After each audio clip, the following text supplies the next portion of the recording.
What's up, world? I'm Cameron McKinney, and this is Pop Culture Spotlight, and this is a mini episode of the podcast where I am giving you my top 5 performances and top 10 movies of 2024. So let's get right into it with my top 5 performances of 2024. At number 5 is Cory Michael Smith as Chevy Chase in Saturday Night. It's nearly impossible to play someone as famous as Chase and do it justice. Smith, for me, was the best part of Saturday Night. It was funny and a good look into someone who desperately wanted to be famous and is uber confident. Number 4, Chris Hemsworth as Dementis in Furiosa. 2024 was a great year for villain performances, but none were better than Hemsworth. He completely transformed himself for the role. It's far and away the best he's ever been in a movie. Furiosa brought together the two things that Chris Hemsworth is great at: action and comedy. Number 3, Jodie Comer as Kathy in The Bike Riders. What I loved about this performance, other than the fun accent,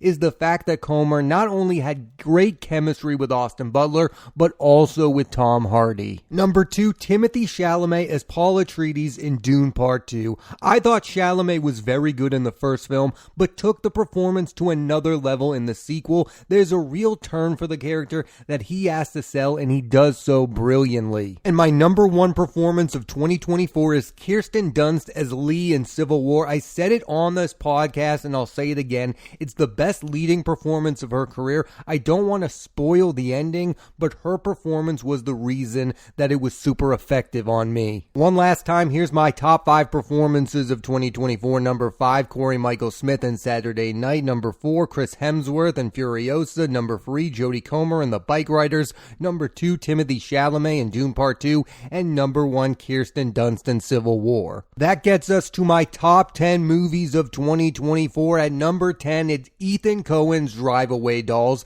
Just a fun road trip movie with a lot of laughs. And as you are all aware, comedies are not thriving like they used to, and this one really has stayed with me. Sometimes all I need from a movie is for it to be a good time. Coming in at number 9 is Dev Patel's Monkey Man. This is an epic action film combined with a great revenge tale. I love how ambitious this movie is. There were a lot of great directorial debuts in 2024, but for me, Patel's work in Monkey Man is the best. Number 8, Fede Alvarez's Alien Romulus. I love this franchise and loved how this movie stays true to the original films yet strays far enough away to feel original. It brought these films back to the horror aspect, which is what makes the Alien films stand out. They are not just science fiction films, they are also horror films. My number 7 film of 2024 is Jason Reitman's Saturday Night. We all know the history of this show, but what this movie does so well is take us inside the minds